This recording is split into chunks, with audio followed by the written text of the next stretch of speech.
Welcome to Foxfire Chat this week, obviously brought to you by Highland Sportswear. Thanks to Shane and the team. We went out there, we had a day, we had a bit of fun. They've been supporting us through the Spring Carnival, so get to the website at Highland Sportswear. This week, Nico, Luana missed. She won the Placid Arc on Saturday in a place called Western Australia at Ascot. She ended up SPing $1.50, so market wanted to be with her. How good is she?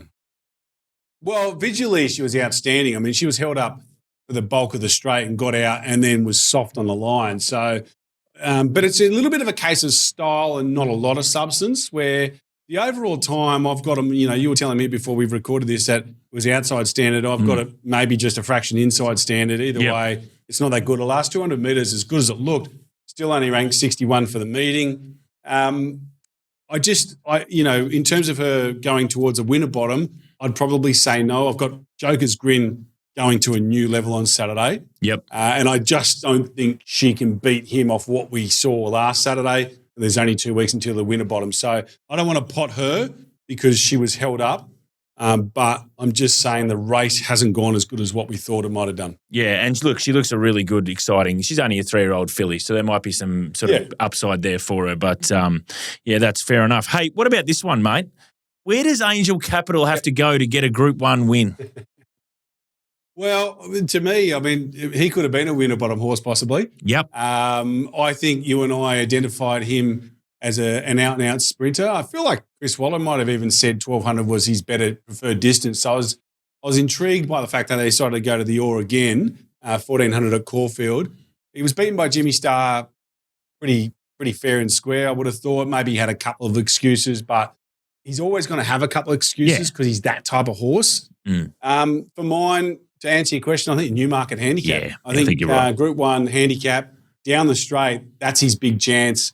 I think he probably resumes in a Lightning. If he wins that, well, happy days. He's worth a mint because he's a stallion. He might even go to Royal Ascot. He might be one with 10 Tyrus. Him and 10 Tyrus for mine are probably the two most likely to head over that way. I agree with everything you say there. I think the Newmarket's the right one because he hasn't won a Group 1 yet. So theoretically, he'll get the advantage. And I know Tentaurus is a 3-year-old. He'll probably go to the Newmarket as well. But he won, obviously, the Coolmore Stud Stakes. I think they kick him off in the Lightning. And, if they can try and get it there, great. But the Newmarket probably seems the right race for Angel Capital. Talking about the Newmarket and talking about Tentaurus, what was your number one Group 1 sort of race for the spring for you? Was it the Tentaurus Coolmore Stud Stakes win? Look, it was just a little bit of vindication. I don't want to blow my trumpet or anything, but I'd sort of been kicking up for him to be one of our premier sprinters. And so watching him do that was really good. But I think that race and also the spring champion for me, just because in terms of looking forward, I think he can really challenge Jimmy Starr as the best sprinter in the land. And I think Attica and Shangri-La Boy would have loved the results to be different the other way around in the spring champion, obviously. But I thought they ran really good overall time. And I think if you look at our sprint ranks, we've got Jimmy there, and I don't want to knock him. He's a really good tradesman-like sprinter. He just gets the job done from anywhere from 1,100 to 1,400 metres, and he might even get it done over further. But I don't think he's running blistering numbers. And it's there for the taking that crown of Australia's best sprinter in 2026, and I reckon Tentaurus could possibly do it. Then we've got the stayers. Obviously, Half Yours is clearly our premier stayer. I think he's going to be the one. If there's going to be a challenger to him, I think it could come in the form of Attica or Shangri-La Boy. They're both really good. They're slightly different style of horses. I think if you get a leaders track, Shangri-La Boy is going to be turning the tables on Attica. I think if you get a backmarkers or a swoopers track, it'll be Attica over Shangri-La Boy. But they're both exciting horses. I'd love to see one of them, if not both of them, go to the Australian Cup in the autumn. I reckon that's a good race for those 2 3-year-olds. Yeah, it's going to be interesting to see what they do with them because obviously there's going to be the Sydney Derby that's going to be the carrot, and whether they think they're going to be able to be right at 2,400 or whether they want to just keep them at 2,000 metres is going to be really interesting to see what those two horses in particular do with that sort of distance range.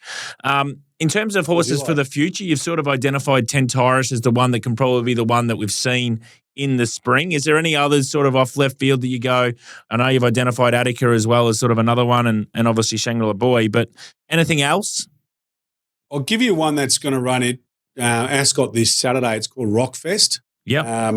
Now, he I think, we see horses coming across from Perth. The favourite for that race, I can't remember his name now, but he won very well. He was heavily King backed of the other Light. day in the main leader. King of Light, I think. King of Light. That's it. And he won well. But Rockfest was first up when they met. And I reckon second up at 1,600 metres, he might be able to turn the tables. Normally, I'm a bit cautious of backing them second up at 1,600. I think they're half run short. But just looking at the pace of that race in his last 200 metres, I think they had him pretty forward. And I think he can win that.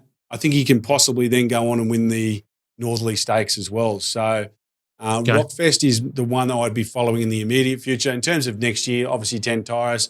We spoke about She's an Alibi. Also think Panova, which we spoke about in the Melbourne Cup show as well. I think she's right up there. Yeah. Just on She's an Alibi, Jules, I don't believe she's ticked that mile box just yet. I know she won the Sandown Guineas, but it was just an absolute sit and sprint race. And she has a dynamic turn of foot. Best last 200 metres of the day. I'm not taking anything away from her, but I still think she's got to go and tick that mile box in a more genuinely run race. Yeah, well, Hutchie and I spoke about it on our sort of review show earlier today, and we said that the fact is that this was just such a slowly run race. And look, she's come home 11.6. It was blistering compared to the rest of the day, and that's what she's got. So, I think she'll get an opportunity in a race like the Australian Guineas, and she might even run into a horse like Panova as well, where those two fillies probably try and take on the boys. But I think that the kind of race for probably both of those fillies sets up really well. I think Zimbardo we've identified really early doors as maybe a horse that can be a major player in, say, a Caulfield Cup. And another one left field to that as well is a horse got beaten in the Matriarch 2,000 metres over Flemington called She's a Hustler. She might be my main play if I was to stick my neck out for an early prediction for the Caulfield Cup. That was Foxfire Chat. Thanks, Nico. See you, buddy.